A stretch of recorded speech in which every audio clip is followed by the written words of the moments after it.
Olá pessoal! Na última semana nós começamos a falar sobre análise combinatória e vimos um primeiro caminho, uma técnica de contagem chamada árvore de possibilidades. Muito bacana, que permitia que a gente enxergasse em cada momento tudo o que estava acontecendo, mas tinha um fator ruim para ela, né? Se o número começasse a crescer muito, ela deixaria de ser eficaz, porque ficaria muito onerosa. Na aula de hoje, nós veremos uma outra estratégia de contagem chamada Princípio Fundamental da Contagem, ou PFC, ou simplesmente Princípio Multiplicativo, que é uma estratégia de contagem super básica, ela é a base de quase tudo da contagem que nós vamos ver daqui em diante, e eu costumo explicar ela em 3 etapas.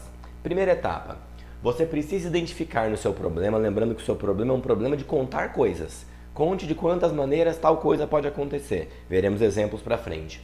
Identificar o número de escolhas que devem ser feitas. Como assim número de escolhas? Olha, o seu problema pode ser um problema que fala assim: conte para mim quantos números com 4 algarismos possuem essas características.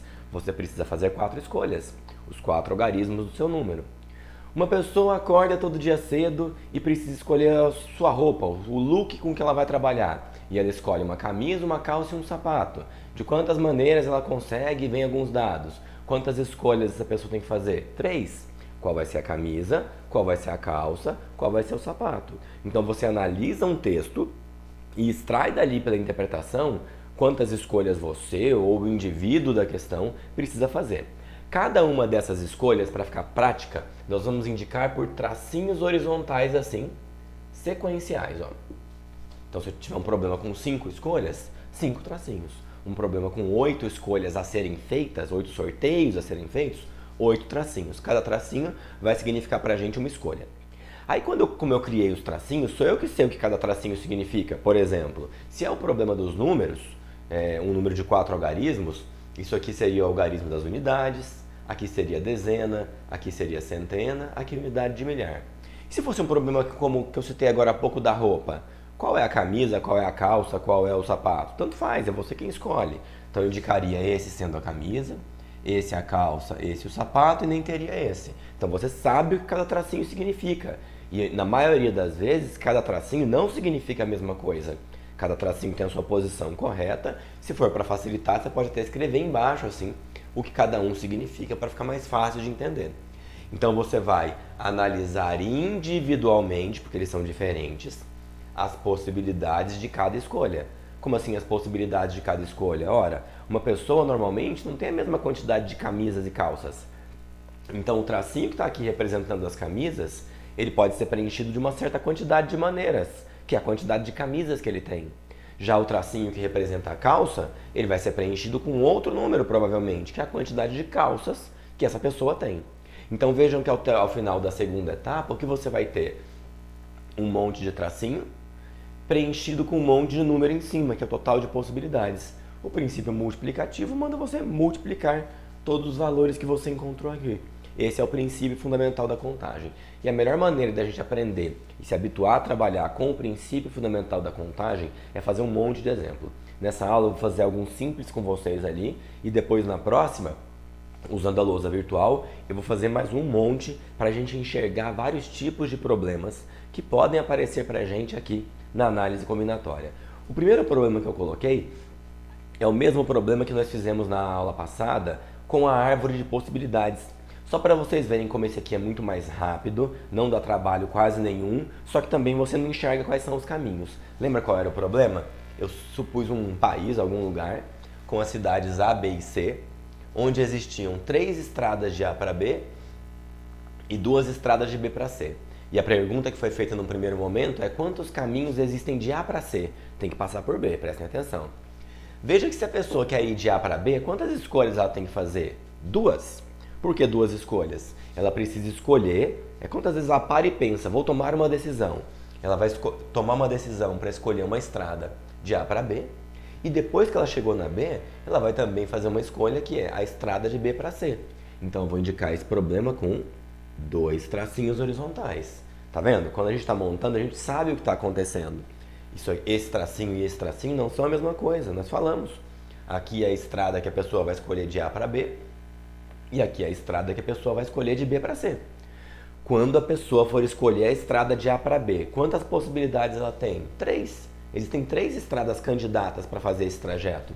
Então existem 3 maneiras de fazer isso aqui.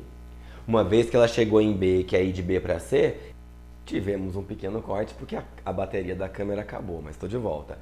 Então quando a pessoa chegou em B e agora ela quer ir de B para C, ela tem 2 possibilidades, são 2 estradas. Tem 2 maneiras de fazer isso. A terceira e última etapa do princípio multiplicativo, ou fundamental da contagem, manda você multiplicar esses valores.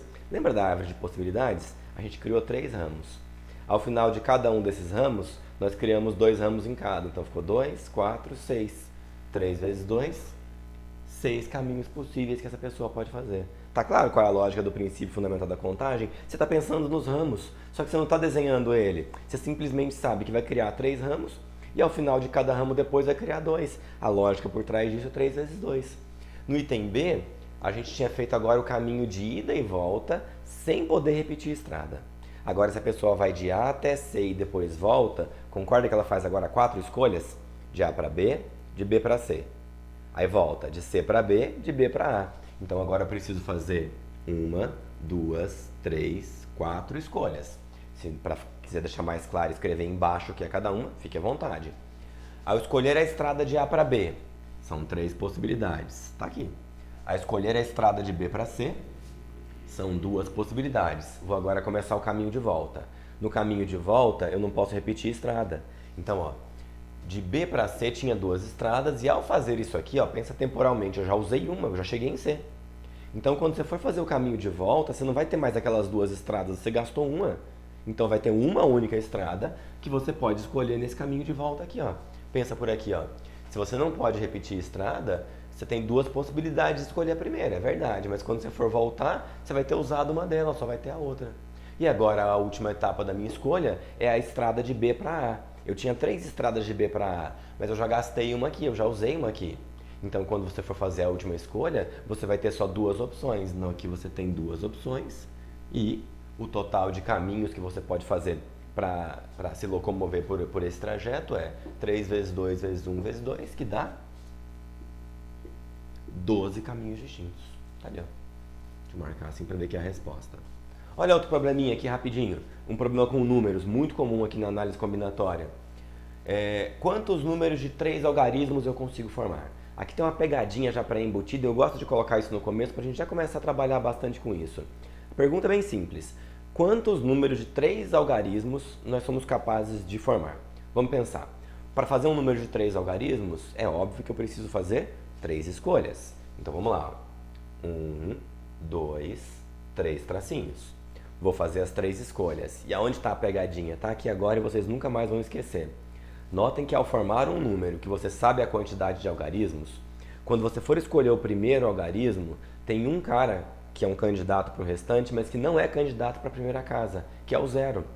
Porque notem que se você formar um número de 3 algarismos, em que o primeiro algarismo é 0, o 0 na esquerda não conta. Ele na prática vai ser um número de 2 algarismos, não serve para o problema. Então, quando eu for montar um número de 3 algarismos, quem eu posso escolher para ser o primeiro algarismo? O 1, o 2, 3, 4, 5, vou repetir na mesma mão, 6, 7, 8, 9. O 0 não entrou, ele vai entrar nas outras, mas aqui ele não entrou. Então, existem 9 candidatos para ser o algarismo, o primeiro algarismo do meu número, que na verdade é o algarismo das centenas. Agora eu vou para o algarismo das dezenas. Ali o 0 pode entrar? Pode, você pode ter o 0 no meio. Então aqui você vai ter 10 candidatos. Por que 10 candidatos? São todos os algarismos do 0 ao 9, são 10. E aqui de novo você vai ter 10 candidatos. Por que 10 candidatos? De novo, do 0 até o 9. Fazendo a conta 9 vezes 10 vezes 10, a gente descobre que existem 900 números com 3 algarismos. E se eu colocasse um detalhe a mais? E a combinatória é só detalhe. Sempre vai ter detalhe a mais. E se eu falasse que os algarismos devem ser distintos? Eu quero um número de 3 algarismos, mas quando você olhar para o número, não pode repetir nenhum algarismo, por exemplo. Não pode ser o número 115, porque no número 115 o 1 aparece 2 vezes. Então vamos pensar aqui. Se o número tem 3 algarismos, então são 3 escolhas. Então aqui, os 3 tracinhos, certo? Quando eu for escolher o primeiro algarismo do meu número, Eu já vi pelo item anterior que eu tenho 9 candidatos. Por que 9 candidatos? Todo mundo menos o zero. Agora pare e pensa um pouquinho, porque a combinatória é muito lógica. Ó. Quando eu for escolher o meu segundo candidato, nós vimos aqui que passou a ser 10. Por que passou a ser 10? Aumentou 1, porque o zero que não era candidato no começo, voltou a ser candidato na segunda casa. No entanto, agora tem a restrição que os algarismos devem ser distintos. Então vocês concordam que, pensando um pouquinho, quando você partiu da primeira casa e chegou na segunda e quer preencher ela agora, teoricamente agora você tem 10 candidatos, porque o zero chegou.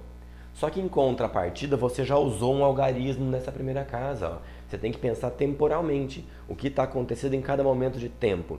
Pensando em momento de tempo, nesse momento aqui, eu não sei quem foi usado na primeira casa, mas alguém foi, eu já preenchi a primeira casa, ó, o algarismo das centenas. Então, quando eu partir para a segunda casa, eu vou ganhar um algarismo novo que é o zero, que não estava no primeiro sorteio. E eu vou perder um algarismo que eventualmente foi aquele sorteado para se usar aqui. Suponham que no sorteio que você fez aqui da primeira casa, você usou 1 como primeiro algarismo. Quando você for preencher a segunda casa, quem você pode usar? O 0. Aí você não pode usar o 1, porque ele já foi usado. O 2, o 3, 4, 5, 6, 7, 8, 9. São 9 candidatos de novo. Vejam que aqui foi 9 e aqui foi 9, mas presta atenção nisso aqui, ó. Analisar individualmente as possibilidades. É 9 aqui e é 9 aqui por motivos completamente distintos. Num primeiro momento era 9, porque o 0 nunca pode ser primeiro algarismo. Num segundo momento foi 9, porque eu já gastei um algarismo e eu tenho um candidato a menos na segunda casa. Quando eu for para a terceira e última casa, para as unidades, o que eu não posso usar lá? Ora, eu só não posso usar aqueles que já foram usados. Eu não sei quem foi usado, mas eu sei quantos foram usados, porque eu já preenchi as 2 primeiras casas do meu número, os 2 primeiros algarismos. No total eu tenho 10 algarismos. Se eu já usei 2 para preencher as 2 primeiras casas, na última casa vão me sobrar 8 possibilidades. Aí é só multiplicar isso aqui. 9 vezes 9 dá 81. E 81 vezes 8 dá 648, que é o total de algarismos, que é o total de números com 3 algarismos distintos que nós podemos formar. Com 3 algarismos, é evidente. Tudo bem, pessoal? Na próxima aula nós faremos mais um monte de exercícios para vocês irem se habituando com esse novo processo da combinatória e a gente poder dar próximos passos nas próximas semanas. Por hoje é isso. Tchau, pessoal. Muito obrigado e até mais.